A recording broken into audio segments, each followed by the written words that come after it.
বাংলাদেশে অধ্যাপক ইউনূসের নেতৃত্বাধীন অন্তর্বর্তী সরকারের বিরুদ্ধে মানবাধিকার এবং নাগরিক অধিকার হরণের সুনির্দিষ্ট অভিযোগ উত্থাপন করে বাংলাদেশের মানবাধিকার সুরক্ষায় ট্রাম্পের হস্তক্ষেপ কামনায় ওয়াশিংটন ডিসিতে সংবাদ সম্মেলন অনুষ্ঠিত হয়েছে। বিস্তারিত থাকছে ডেস্ক রিপোর্টে।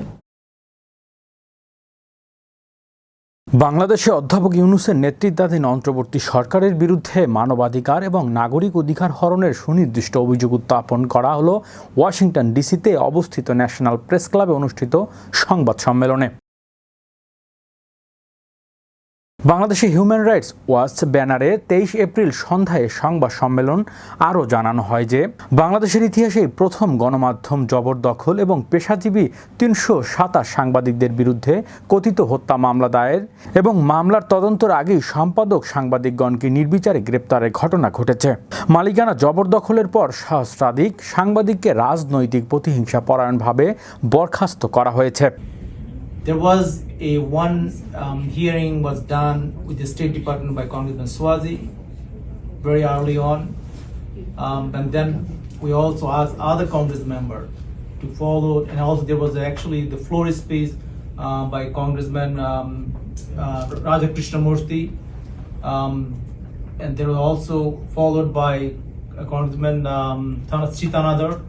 They all spoken, but we need more Congress member to hold the hearing on the Foreign Relations Committee and other subcommittee, Ways and Means Committee, and then have a full hearing on this matter. এখনো অরাজকতা পরিস্থিতির সঠিক তদন্ত বাংলাদেশে গণমাধ্যম প্রচার পাচ্ছে না। তাই আন্তর্জাতিক গণমাধ্যমের সহায়তা চাওয়া হয় শান্তিতে নোবেল বিজয়ী অধ্যাপক ডক্টর মোহাম্মদ ইউনূসের নেতৃত্বাধীন চলমান অশান্তি অব্যবস্থাপনার বস্তুনিষ্ঠ সংবাদ প্রকাশের জন্য। এ সময় মার্কিন কংগ্রেসের আশু দৃষ্টি আকর্ষণ করে বলা হয় শীঘ্রই এটি প্রতিনিধি দল বাংলাদেশে পাঠানো এবং কংগ্রেসে শুনানির আয়োজন করা জরুরি।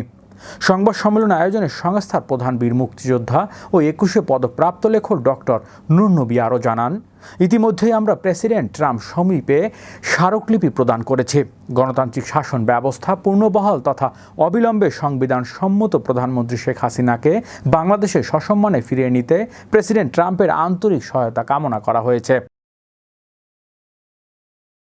এই সংবাদ সম্মেলনে প্রাক্কালে বাংলাদেশের দূতাবাসের মাধ্যমে রাষ্ট্রপতি শাহাবুদ্দিন চুপ্পু সমীপে একটি স্মারকলিপি প্রদান করা হয়। সেখানে কথিত ছাত্র জনতা অভ্যুত্থানে শেখ হাসিনা দেশত্যাগে বাধ্য করার পর দেশব্যাপী সচেতন মানুষকে হত্যা করা হচ্ছে, তাদের বাড়ি ব্যবসা প্রতিষ্ঠান লুটতরাজের পর অগ্নিসংযোগ করা হচ্ছে, আইনের শাসনে অনুপস্থিতি জনজীবনে চরম উৎকণ্ঠা তৈরি করেছে, বৈষম্য বিরোধী সমাজের স্লোগানের আড়ালে চাঁদাবাজি, দখলবাজি এবং ধর্মীয় সংখ্যালঘু নিধনে অকল্পনীয় কাণ্ড কারখানা চলছে সারা বাংলাদেশে।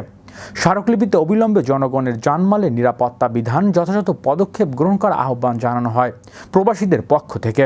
স্মারকলিপি হস্তান্তরকালে ছিলেন কমিউনিকেল leader doctor Pradip Ranjan Kar, engineer Mohammad Ali Siddiqui, advocate Shah Bakhtiar, Jalaluddin Jalil, Khandakar Jalilul Islam, Shahidul Islam, Sajjad Hossain Sabuj প্রমুখ।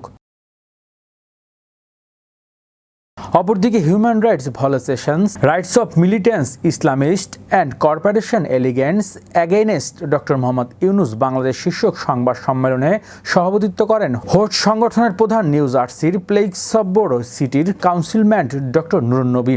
জাতীয় প্রেস ক্লাবে আওয়ামী লীগের নেতাকর্মী তথা বাংলাদেশ আমেরিকান সমন্বয়ে গঠিত কোনো সংগঠনের পক্ষ থেকে এই প্রথম সংবাদ সম্মেলন অনুষ্ঠিত হয়। এতে যুক্তরাষ্ট্রের কর্মরত বাংলাদেশি সাংবাদিক ছাড়াও মূলধারার উল্লেখযোগ্য সংখ্যক সাংবাদিক ছিলেন এবং 5 আগস্টের পর বাংলাদেশের ধর্মীয় চরমপন্থী উত্থানে তথ্য জেনে উদ্গচিত্তে সংবাদদাতারা প্রশ্ন উত্থাপন করেন।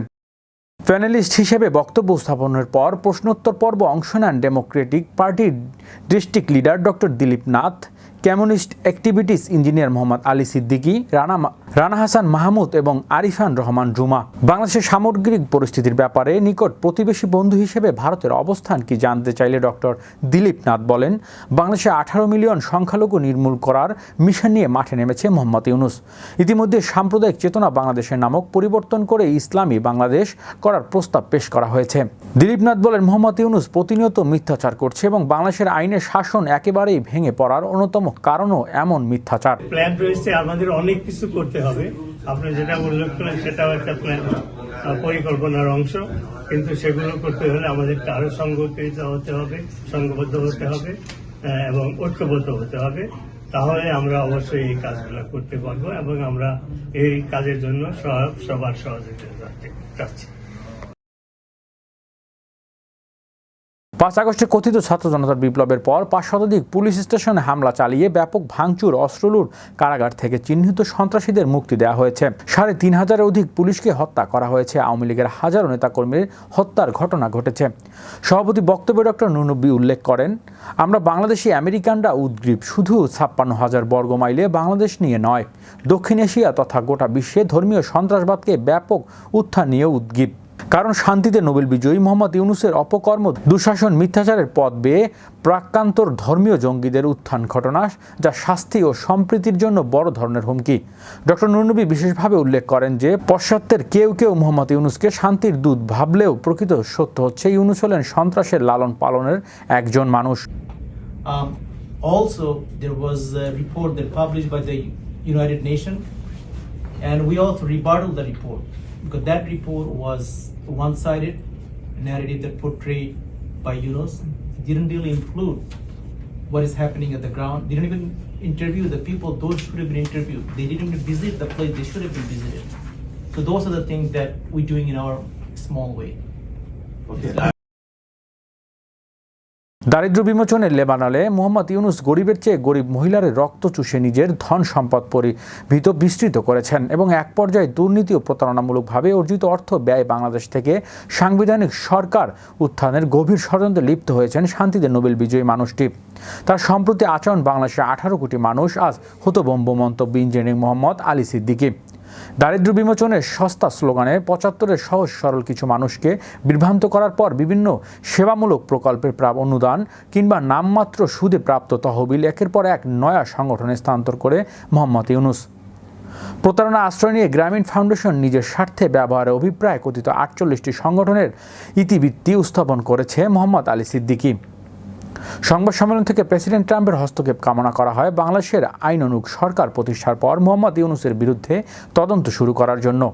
সংবাদ সম্মেলন থেকে আন্তর্জাতিক গণমাধ্যমের প্রতি উত্থান আহ্বান জানানো হয় বাংলাদেশের সঠিক সংবাদ প্রচার ও প্রকাশের জন্য। এ সময় উল্লেখ করা হয় বাংলাদেশের কোনো গণমাধ্যম মোহাম্মদ ইউনূসের অপকর্মের ব্যাপারে সংবাদ প্রকাশ করতে সাহস পাচ্ছে না। চরম ভীতিকর অবস্থায় নিপীড়িত করা হচ্ছে গণমাধ্যমকে। হৃদয় আশিস, আন্তর্জাতিক নিউজ ডেস্ক, বিশ্ব বাংলা 24 নিউজ।